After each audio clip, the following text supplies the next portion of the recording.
খোদ প্রিন্সিপালের দেওয়া বিজ্ঞপ্তি, যেখানে জলজল করছে জিএস অর্থাৎ জেনারেল সেক্রেটারি এবং এজিএস বা অ্যাসিস্ট্যান্ট জেনারেল সেক্রেটারির পদ ও পদাধিকারীর নাম।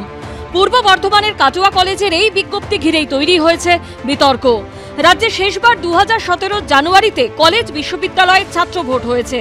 এখানেই প্রশ্ন উঠছে, তাহলে নির্বাচন ছাড়াই কিভাবে কাটোয়া কলেজে ছাত্র সংসদ গঠন হয়ে গেল? কিভাবে ঠিক হয়ে গেলেন জিএস বা এজিএস?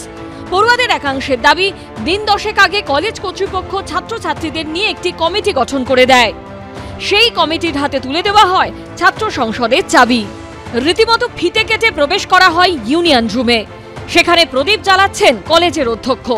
ইউনিয়ন রুমে তৃণমূল নেত্রী মমতা বন্দ্যোপাধ্যায়ের বড় করে বাঁধানো ছবি। বিরোধীদের অভিযোগ, ছাত্র সংসদ নির্বাচন না হলেও কলেজে কলেজে যে বকলমে তৃণমূলেরই ইউনিয়ন চলছে, এটা তারই জলজ্যান্ত উদাহরণ। সম্পূর্ণ বেআইনিভাবে কাটোয়া কলেজের অধ্যক্ষ টিএমসিকে সঙ্গে নিয়ে উনি এই ঘটনাটা ঘটিয়েছেন। কমিটি গঠন করতে হলে ওনাকে আগে নোটিফিকেশন করতে হবে। উনি কাদের নিয়ে গঠন করলেন, কাকে ডাকলেন? উনি তো নিজের ইচ্ছা মতো করতে পারেন না। কলেজটা ওনার তো ব্যক্তিগত সম্পত্তি নয়।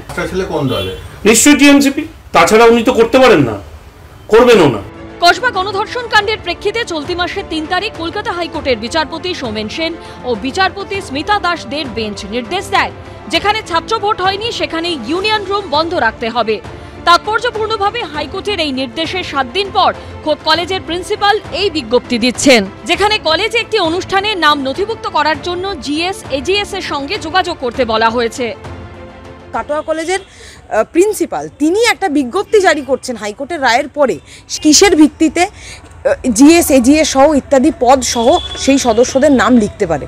এটা একটা আমাদের ক্লারিক্যাল মিস্টেক হয়েছে। আমাদের এখানে ছাত্র নির্বাচন যেহেতু হয় না, আমাদের গভর্নিং বডি থেকে আমাদের একটা কমিটি করা হয় বিভিন্ন সেমের ছাত্রছাত্রীদের নিয়ে। সেই ছাত্রছাত্রীদের নামটা দেওয়া হয়েছে, পাশে ভুলবশত ওগুলো বসে গেছে, ওটা আমরা উইথড্র করে দিচ্ছি। তাৎপর্যপূর্ণভাবে যে পরিচালন সমিতির বৈঠকের কথা উল্লেখ করছেন অধ্যক্ষ, সেই বৈঠকে দেখা গেছে কাটোয়া কলেজের পরিচালন সমিতির সভাপতি এবং কাটোয়া তৃণমূল বিধায়ক রবীন্দ্রনাথ চট্টোপাধ্যায়কে। যখন ভোট হয় না তখন প্রিন্সিপাল তার মনোনীত ছাত্রছাত্রীদের মাধ্যমে একটা ছাত্রছাত্রীদের কাজের সুবিধার জন্য একটা ইউনিয়ন গঠন করে দেন এবং তারা সেই কাজ চালায়। এদের গায়ে তো কারো তৃণমূলের স্ট্যাম্প নেই, কলেজ স্টুডেন্টেরা। এখান তো বাইরের কেউ, কলেজ স্টুডেন্ট বাইরে বাদ দিয়ে কেউ যদি থাকতো তাহলে অনেক প্রশ্ন উঠত। কলেজ পড়ুয়ারা বলছে হাইকোর্টের নির্দেশের পরেই ইউনিয়ন রুম তালা বন্ধ রয়েছে এবং আমরা এসেও দেখলাম যে কাটোয়া কলেজের যে ইউনিয়ন রুম রয়েছে তা কিন্তু তালা বন্ধ রয়েছে। রানা দাস, এবিপি আনন্দ, পূর্ব বর্ধমান।